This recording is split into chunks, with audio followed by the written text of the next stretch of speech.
Morning, guys. Welcome to Coffee Chat. Oh, that's good. Wow, I hope you had a great weekend. My weekend went by way too quick, and they all seem to just go by bang like that. I remember when I was a kid, and I would get a tube of quarters, and I would go into the arcade. That's where we would play our video games. For those of you who are, past that time, we go to the arcade, and I would get a tube of these quarters. I'd drop through those quarters. I think, wow, it's going to last me a long time. And before you know it, man, I was through those quarters so fast. That's what the weekends are like. It seems like there's not enough hours, and you burn through them so quick. And before you know it, it's Monday morning, and we start all over again. I love Mondays. I remember it used to be a song called by the Boomtown Rats. I think it was, I don't like Mondays. Tell me why I don't like Mondays. Or something like that. Anyway, I love Mondays. It's always nice because to me, it's like a brand new start, brand new week, and I love it. Anyhow, guys, I was reading a few articles this morning, and one of them really piqued my interest about Japan.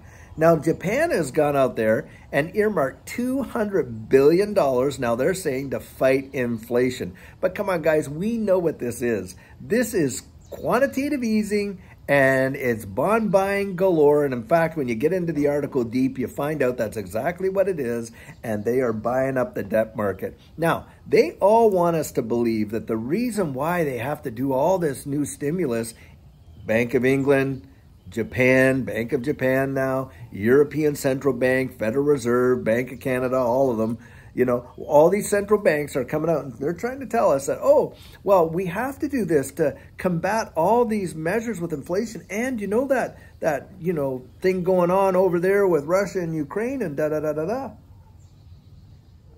And they think we're rather stupid, really, because they want us to believe that this is just some sort of unforeseen happenstance that no one could predict. What a bunch of baloney. I mean, the fact of the matter is, when they locked us all down during C-Dump there, and then they started rolling out all kinds of stimulus all around the world and printing money like it was going out of style. And in fact, in my home country of Canada, 12 million people availed themselves of what they called their emergency relief benefit. And there's only 36 million people in Canada.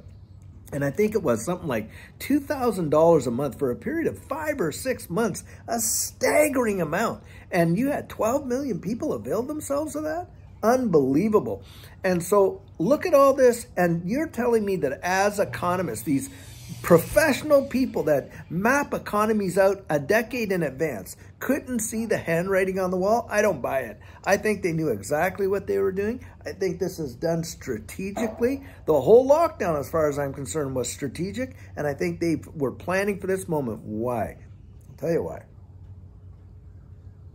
My thinking is, guys, that they are trying to completely and totally implode this current fiat system. Now, if you're in it, a lot of people say, well, I'm not in the market, I don't do that. If you're in the dollar or you're in your native reserve currency, wherever you are in the world, your fiat currency, then sorry, but you're in the market whether you like it or not. And why is that? Because with inflation, it is a form of taxation. They are literally destroying your purchasing power, and you're going out there, your dollars are worth less and less and less. And of course, that is a way of literally dipping their hand right into your pocket and taking money right out. That is exactly what they're doing.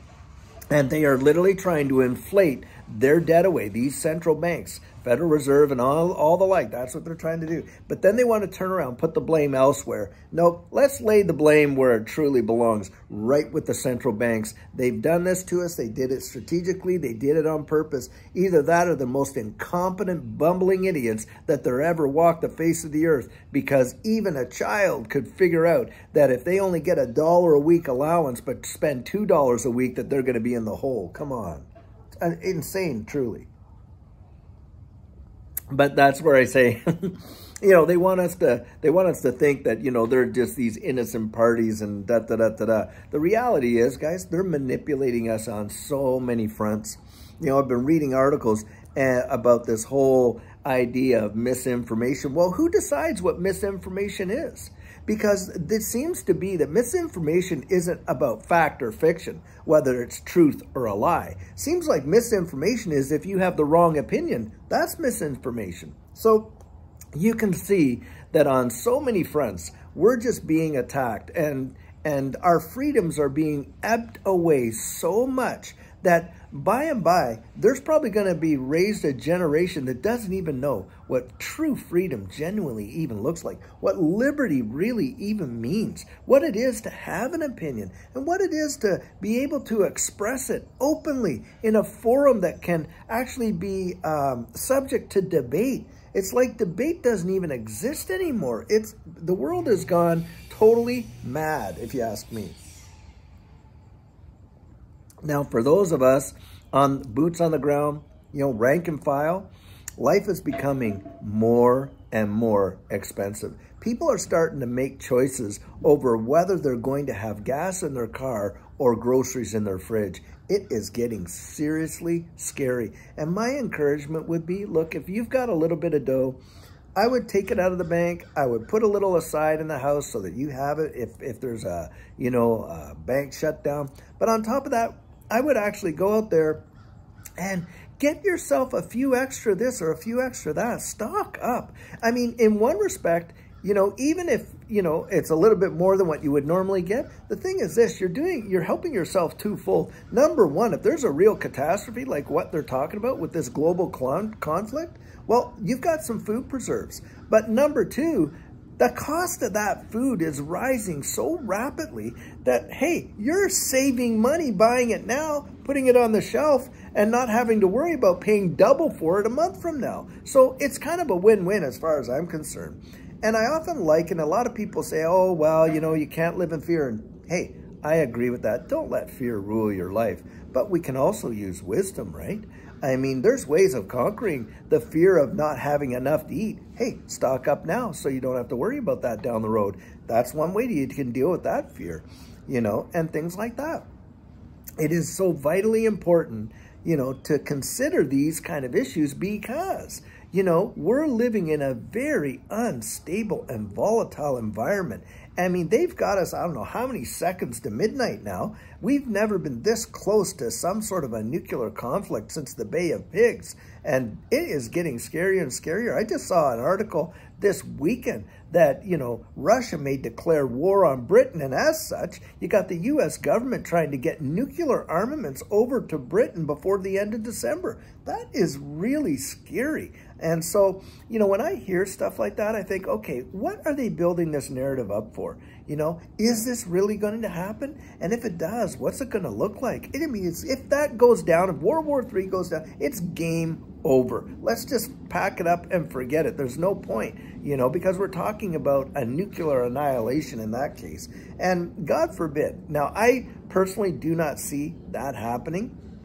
And let's pray that it doesn't, obviously, but it never hurts to actually have a little bit of preparation laid up on the side and, protecting you and your loved ones and whatever like that. And plus you get to save a few bucks down the road as well, So getting back to the financial front, I suspect this week we're going to see, the FMOC, I believe, is meeting this week. I think they're going to come out. I think they're going to raise things probably another 25 basis points. Well, they may not. But if they don't, if they keep it to where it is, that'll be positive. Now, if they drop it like the UN has encouraged them to do, wow. Got a little bit of a crop duster up there maybe or something. That was kind of nice.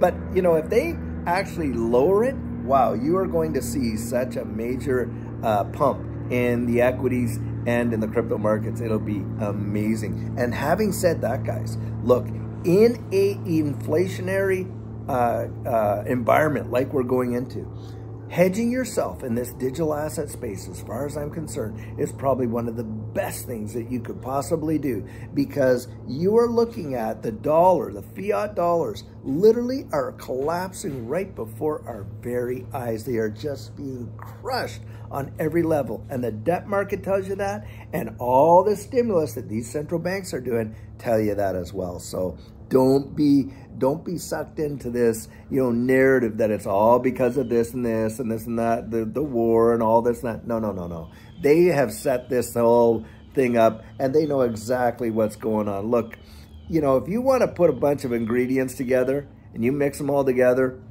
and you put it in the oven and you're baking a cake, look, you're not expecting a pie to come out after it's all done, right? You're expecting a cake. Well, these guys know what they've mixed together, and they were expecting this. They knew, just you and I didn't, or they wanted us to think we didn't. So, hey, that's how I kind of look at it. Well, anyways, guys, I hope to see you later on this afternoon. I'm going to have another great video to release to you. And I just want to say, by the way, thanks so much for all the encouraging words for the last 2 videos I put out. I read every one of those comments. I'm going to try and get through them and reply to as many of them as I possibly can, if not them all. And I just want to tell you something. I value you. I value each and every one of you for what you contribute. The fact that you come here and spend any time with me at all out of your day truly humbles me. And I deeply value that. I just want to say thank you so much. Anyhow, guys, until this afternoon, hope you have a great one and take care.